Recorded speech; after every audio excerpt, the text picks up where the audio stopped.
Have you ever wondered what in the world missionaries do when they get to retirement age? Like, what do they live on?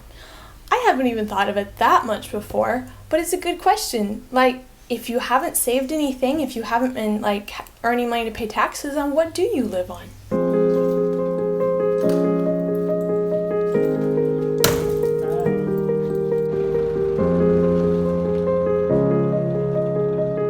Today I'm going on a film shoot. The foundation that I work for was asked to do a video, and so they asked me to help them with the filming. So I think that's a valid question. It's a good conversation to have, and today we'd like to share our perspective with you, and like to hear your perspective as well. Hello friends, we're so glad you could join us here on Mission Viewfinder today, and if you haven't already subscribed to our channel, we hope that you will. Our channel, Mission Viewfinder, is all about exploring what missions is really like, and today we're going to be talking about retirement and how that fits into a missionary life where you're not getting a regular paycheck. How does it work? This whole finances thing, on the other hand, can be quite the deal. I mean, I do finances like maybe once every week, once every 10 days or 2 weeks, and it seems like almost half the time there's money that seems to just vanish, and like, what in the world happened to it? We have no idea. See how it goes today. Hopefully it's better.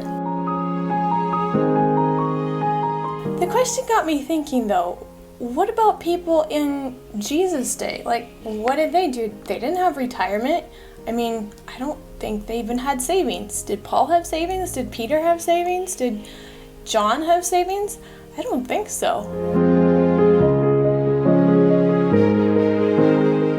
Or what about people even like 200 years ago? Like, of any occupation, did they have like Social Security that they could claim? Did they have a big amount of savings that they could live off of? Most of them probably didn't. And even if I wasn't a missionary, I still don't think I'd have enough money to save up to live off of when I get older.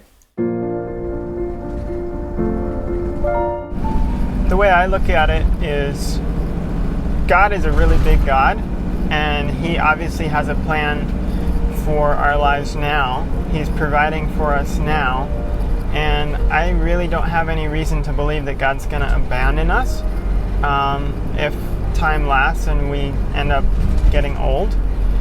I don't really want to retire, especially I don't want to retire on earth. This just is not a place that I want to retire.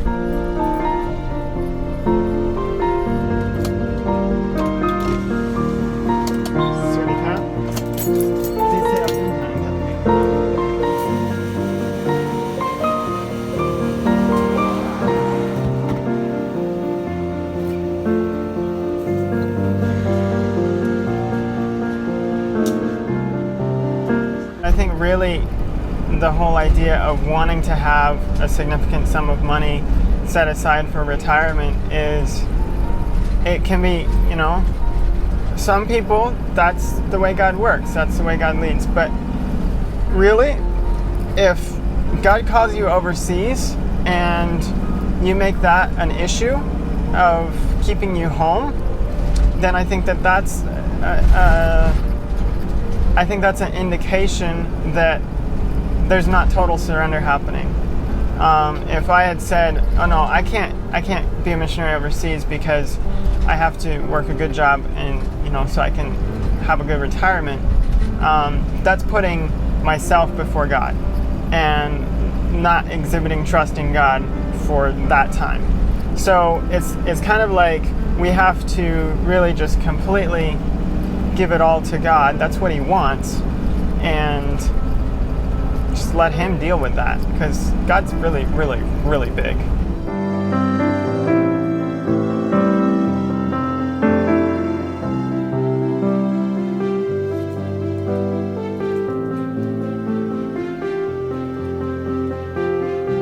For our cash, that's all that goes into the spreadsheet.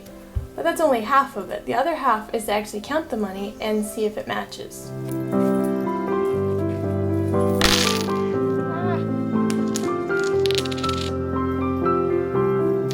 We're rich. We carry around 100 baht bills. They're worth about $3. Oh, this is what makes us really rich. You ever had a $1,000 bill? We have 1,000 baht bills, except they're only worth like $30. Honestly, what really struck me though when I was thinking about this question was Matthew 6:33. Seek ye first the kingdom of God and his righteousness, and all these things will be added unto you. I was like, how does worrying about a retirement fit into that? Then that got me thinking about the verse after that, Matthew 6:34, that talks about taking no thought for tomorrow, for the morrow shall take thought for the things of itself. It's like, does it really mean that we're never to prepare for the future? I believe sometimes God does call us to prepare for the future. Sometimes he calls us to lay aside money. He may call us to a job that does give us a good retirement. But when God calls us to something where that isn't what's happening, where we aren't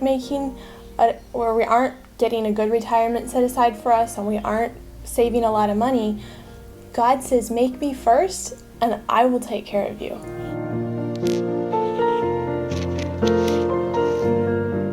These little tiny guys are actually 25 satang. That's a quarter of a baht, less than a penny.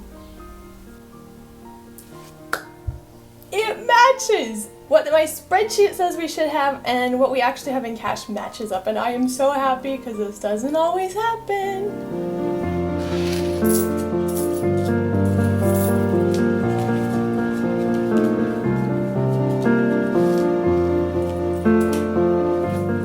I think another thing that's worthy of consideration is that if you have a significant portion of money that's saved up for retirement and then money becomes useless, which it will, then what is that going to be? Are you going to wish that that money was used in putting forward God's work and resulting in souls in heaven rather than being completely lost?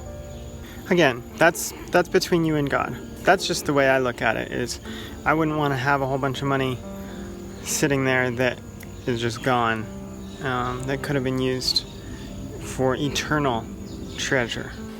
You know, God doesn't call us all to the same kind of work, and neither does he call us all to the same financial situation. But the question for each one of us is, are we making him first? Are we making God the first priority in our lives? If we do, he won't fail us. He will add all of the other things in our lives that we need.